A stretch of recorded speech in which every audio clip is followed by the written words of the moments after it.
Imagine this. You're in the darkest hour of your life. Everything's gone. Freedom, power, maybe even your future seems lost. Could you find, well, peace, maybe even joy right then? Today, we're doing a deep dive into a truly remarkable text, Boethius's The Consolation of Philosophy. Our mission really is to see what we can pull from it about happiness, about resilience, especially when, everything seems to be falling apart. It's pretty astonishing when you think about it. This isn't just some abstract philosophical treatise. It's a dialogue written by a man in prison, Oh. waiting for execution.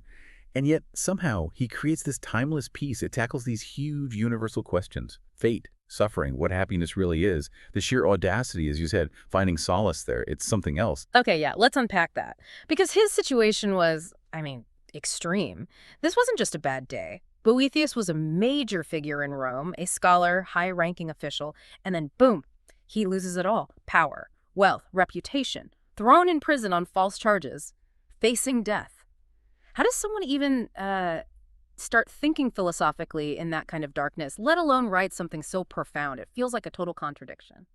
Well, that personal struggle is exactly what makes the philosophy so potent, right? Yeah. It's not abstract for him. He's wrestling with questions like, why do bad things happen to good people? That age-old question. Or, can you ever really trust fortune? Can true happiness actually be taken away from you? These aren't just, academic exercises. For Boethius, they were urgent, life and death questions born from his own suffering. And honestly, they're questions we're still grappling with today, aren't they? Definitely. And that's where it gets really interesting with the appearance of Lady Philosophy. This figure, sort of an allegory for wisdom, shows up in his cell, and she has answers. She basically tells him, look, all those things, fortune gives you money, status, success, they're never stable. They're temporary by nature. And Boethius knew that firsthand, right? Going from consul to condemned man almost overnight, it really drives home how external stuff can just vanish. Poof. Exactly.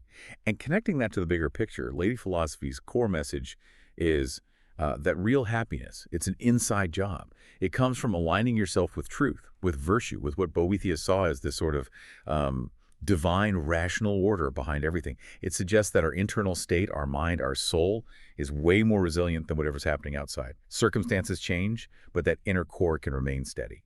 That's a really powerful idea. But how does he suggest we actually build that resilience? Is it like a switch flips, or does the book describe more of a process, especially being stuck in a cell? Yeah, he describes it as a kind of re-education, turning inward, reevaluating what truly matters.